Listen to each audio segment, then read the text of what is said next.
tentang keutamaan baca suratul Fatihah. Kita waqa'atil waqi'ah. Ruwiya an Abi Dhab bin Mas'ud annahu qala.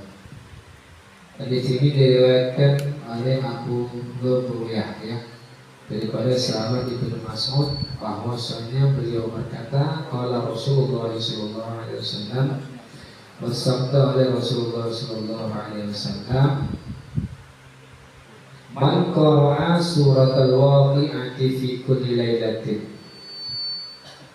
barang siapa yang membaca suratul waqi'ah fi kulli lailatin, pada tiap-tiap malam, lam yusibhu faqatun, maka dia tidak akan tertimpa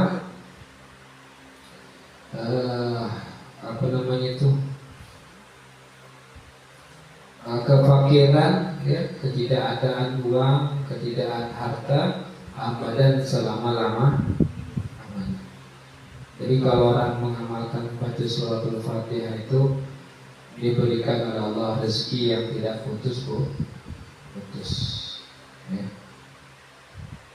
Pada tiap-tiap, makanya di sebahagian pesantren itu ada yang mengamalkan di setiap hari dibaca suratul Fatihah. Supaya apa? Supaya tidak putus daripada rezeki dari Allah Subhanahu wa ta'ala.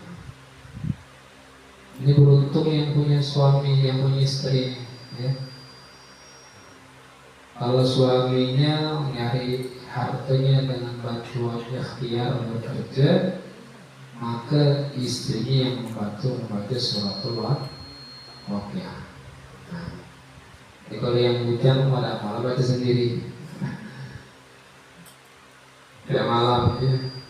Kalau ada istri yang bantu baca suratul Waqiah. Ya. Kalau yang bujang paksalah harus kerja juga, baru baca suratul Waqiah. Tak usah baca suratul Waqiah aja di rumah, aja baca suratul Waqiah aja, tak ada mau kerja. Nah itu bahaya gitu. Bahaya juga. Apa katanya beratu balik dari pengajian, tidak tahu lagi nak kerja lagi, cuma tahunya baca suratul Waqiah. Nah malah itu. Nanti ada yang datang ke rumah Ustaz tuh. Ya, katanya Ustaz sebelum menjadi ke pengajian, anak aku tidak pernah lagi mau kerja, cuma baca suratul Waqiah. Maka kata Rasulullah SAW dalam sebuah hadisnya, laisa bi khairikum man taraka dunya bi akhirati. Bukanlah sebaik-baik kalian orang yang meninggalkan dunia sebab mengejar akhirat. Wala akhirata di dunia, ataupun orang yang dianya meninggalkan akhirat lantas mengejar dunia ya. Tetapi ini siapa ya? Sehingga mereka melakukan kedua hal tersebut ya. Fa inna dunya balaghu ila akhirah ya. Maka sesungguhnya dunia itu yang menyampaikan seseorang kepada dunia akhirat ya. Wala takunu kallan 'alan nas, maka janganlah kalian menjadi ya sebagai orang yang menyusahkan bagi orang lain. Artinya apa? Orang yang meninggalkan dunia lantas mengejar akhirat, atau sebaliknya orang yang meninggalkan akhirat mengejar dunia, itu bukanlah kedua-duanya itu yang terbaik, tetapi adalah mereka yang melakukan kedua hal tersebut ya. Aku bahasin lagi sesuatu hatta yusibu minhum ma'an, dalam bahasa gitu ya. Sehingga dia melakukan kedua hal tersebut. Paginya dia kerja, malamnya dia ibadah ya. Tapi catatan pentingnya apa? Wala takunu kallan 'alan nas, jangan menjadi beban bagi manusia. Kalau kita tak punya duit, bikin beban orang tua saja sehingga minta aja, itu tak boleh juga ya. maka kita harus bekerja. Kita punya harta yang lebih, tapi kita kejar terus dunia tanpa kita ingat akhirat, tidak boleh juga seperti itu. Ya, maka harus imbang. Yang bahasanya akhirat, dunia akan menjadi akhirat. Nak mengamalkan ilmu tak punya duit, ya kan? Nak pergi majelis tak punya duit. Motor tak ada minyaknya, duit tak ada isi minyak. Nah, habis tengah jalan macet. Susah juga. Jadi apa? Jadi dunia itu balaghun ilal akhirat. Dunia itu yang akan menyampaikan orang ke dalam negeri akhirat. Jadi pandang-pandang juga. Nah, jangan baca surat Al-Waqiah terusnya. Bahaya juga nanti. Ya. Al-hadits sadis fi fadli surat Ad-Dukhan. Hadis yang ke-6 tentang utamaan membaca surat Ad-Dukhan. Ruwiya an Abi Hurairah 'anil Nabi sallallahu alaihi wasallam annahu qala man qara'a surat Ad-Dukhan lailatal jum'ati asbaha maghfuran lah. Barang siapa yang membaca surat Ad-Dukhan. Jadi di Al-Quran surat Ad-Dukhan. Dukhannya artinya asap.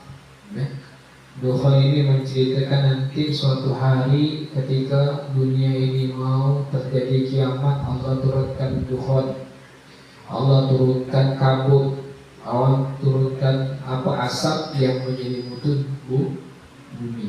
Ya, setelah terjadi perang dunia ketiga, dunia perang yang jelas ketika itu hancur lebur, ya. Dajjal turun, Ya'juj Ma'juj keluar, manusia mengungsi, di akhirat Tuhan turun, Allah turunkan ular untuk menghapus, memakan daripada Ya'juj dan Ma'juj. 40 hari tenang ketika itu, 40 tahun tenang ketika itu. Pintu taubat ditutup oleh Allah Subhanahu wa Ta'ala. Ya, tinggal nunggu kiamat lagi.